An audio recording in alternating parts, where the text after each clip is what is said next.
दोस्तों नमस्कार, मैं अजय श्रीवास्तव। हमारे आदरणीय प्रधानमंत्री नरेंद्र मोदी जी ने अपने विदेश दौरे पे अभी एक बहुत ही महत्वपूर्ण सवाल उठाया। सवाल ये है कि ये आपदाओं का दशक, इस दशक में इतनी आपदाएं आई हैं और उन आपदाओं की वजह से जो है गरीबी बढ़ेगी अगर सिस्टम को संतुलित नहीं किया गया। दोस्तों, सिर्फ एक कोरोना जो काल गुजरा है उसमें मैं कम से कम 50 ऐसे लोगों को जानता हूं जो 20-50 करोड़ का बिजनेस उनका बैठ गया है, सिस्टम टूट गया है और चीज़ें अव्यवस्थित हो गई। तो उनका एक बहुत ही वाजिब सवाल है, अभी जो युद्ध चल रहा है उसमें क्या हालात बनेंगे अगर तेल की क्राइसिस हुई तो इस देश में गरीबी अपना वो तांडव दिखाएगा जो लोग कल्पना से परे होगा। जो लोग ये सोच रहे हैं कि उन्होंने बहुत धन इकट्ठा करके रखा है वो बहुत मज़े ले सकेंगे, तो ऐसा नहीं।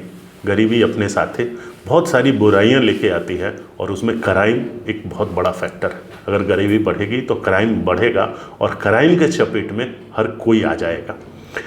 तो दोस्तों, इसका जवाब क्या है? एक हाइपोथेटिकल सिचुएशन मानते हैं कि अगर मोदी जी ने मुझे कभी बुलाया अपने पास और पूछा कि अजय श्रीवास्तव बताओ इस दुनिया में गरीबी मिटेगी कैसे। दोस्तों, मैं दुनिया के बारे में तो नहीं बता सकता हूँ, मुझे उतना ज्ञान नहीं है, लेकिन इस देश में, हमारे देश में, हमारे बिहार में, मेरे बिहार में गरीबी कैसे मिटेगी मैं जानता हूँ। आप लोगों को लगता होगा कि ये बहुत ही अतिशयोक्ति वाली बात है कि हमारी गरीबी मिटेगी कैसे।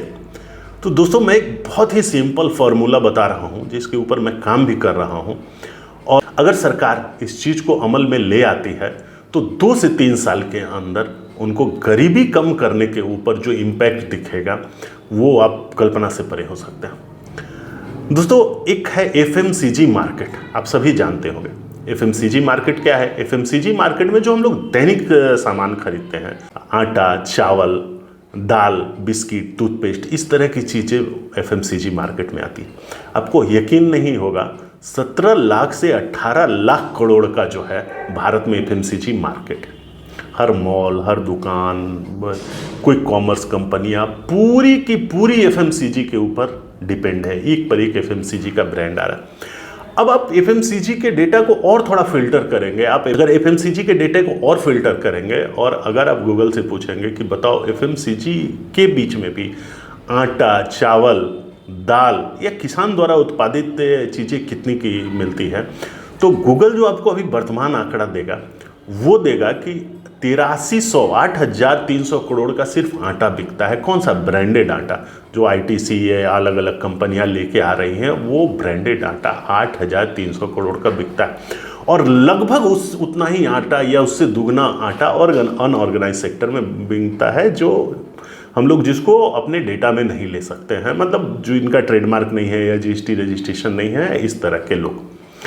ये बात मैं निजी अनुभव से आपको बता रहा हूँ। अगर आप कभी धान के कटने के समय में अगर बिहार में आएंगे, कभी गेहूं के कटने के समय में अगर बिहार में आएंगे, तो आप देखेंगे कि बिहार की जो प्रमुख सड़कें हैं, जीटी रोड या दूसरे जो 4 लेन रोड है, उसमें सैकड़ों ट्रक आपको मिल जाएंगे जिनमें सिर्फ धान लदा हुआ है, सिर्फ गेहूँ लदा हुआ है, और सारे ट्रक्स जो है वो फैक्ट्रियों की ओर जा रहे हैं। पहले पंजाब की ओर ज़्यादा जाते थे, आजकल महाराष्ट्र और गुजरात की ओर भी जा रहे हैं। और बड़ी बड़ी कंपनियां अपने दलालों को रखी हुई हैं इस मार्केट में, जो औने पौने दाम में किसान से ब्रांड खरीद लेते हैं। उन ब्रांड को उन फैक्ट्रियों में ले जाया जाता है और जो भी पेस्टिसाइड्स मिलाएं या तमाम तरह की चीज़ों की मिलावट की जाती है, फिर उसको रंगारंग जो है पैकिंग में पैक किया जाता है।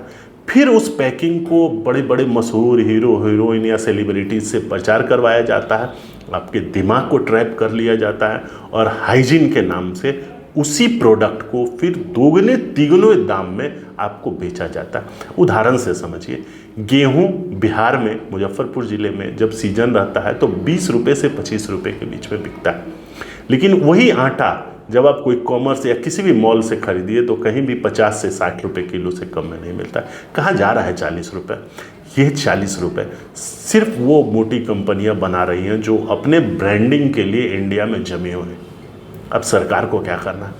और एक सेतु बनाना किसान से सीधे कस्टमर तक। सरकार पहले ये काम कर चुकी है। तमाम तरह की कोऑपरेटिव सोसाइटीज़ हैं जो ये काम करती हैं, लेकिन चूंकि भ्रष्टाचार बहुत है, हर जगह दलाली घूसखोरी का बोलबाला है, इसके कारण कोई इस बात को प्रचारित नहीं करता है, किसी कस्टमर को बोलता नहीं है कि भाई हमारे कोऑपरेटिव सोसाइटी से आप आटा ले लीजिए और कहीं ले लीजिए।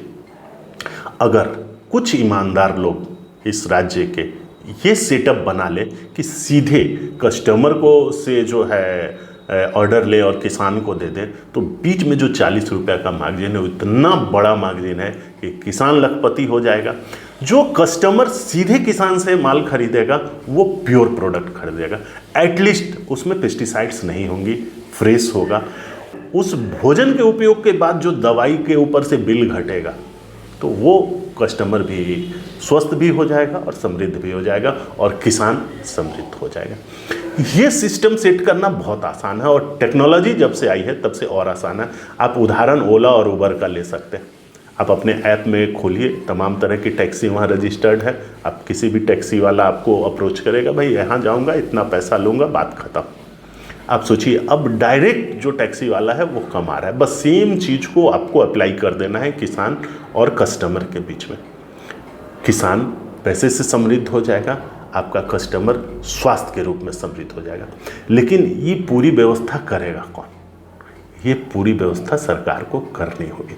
सरकार एक बहुत बड़ा पैसा कृषि मंत्रालय के ऊपर खर्च करता है, राज्य सरकार हो या केंद्र सरकार। और आप यकीन रखिए, किसी एक सिंगल किसान से आप अपने घर के बारे में पूछिए, जब भी आपको फ्री हो पूछिए कि भाई सरकार का क्या लाभ मिलेगा। वो एक लाइन में कहेगा कि 2500 रुपया जो पेंशन देते हैं वो आता है, वो कभी कभी भ्रष्टाचार के भेंट चला जाता है, कुछ अगर टेक्निकल ग्लिच आ गया तो।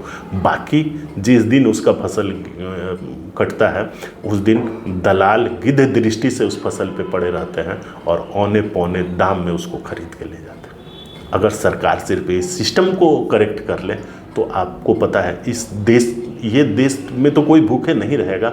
हम आधी दुनिया को खिला सकते हैं, इतना हमारे किसान उपजाते हैं। लेकिन किसान का उपज फैक्ट्रियाँ ले जाती हैं, चालाक लोग बैठे हुए हैं, तमाम तरह के मार्केटिंग एक्टिविटीज़ के एक्सपर्ट बैठे हुए हैं, सिर्फ आपको फ़ोटो दिखा के, वीडियो दिखा के, फिल्म दिखा के बेवकूफ़ बनाया जा रहा है और सारा आपका पैसा लूट के वहाँ ले जाया जा रहा है। दोस्तों, अगर इस देश को गरीबी से बचाना है, अगर आपको खुद गरीब होने से बचना है, तो किसानों के मदद में आपको आना पड़ेगा, एक कदम आगे बढ़ाना पड़ेगा। अगर आपके कुछ विचार हैं तो मेरे वीडियो में कमेंट करिए, मैं आपके विचारों को इंक्लूड करेंगे। और अगर ये आइडिया अच्छा लगता है तो शेयर ज़रूर करिएगा। धन्यवाद।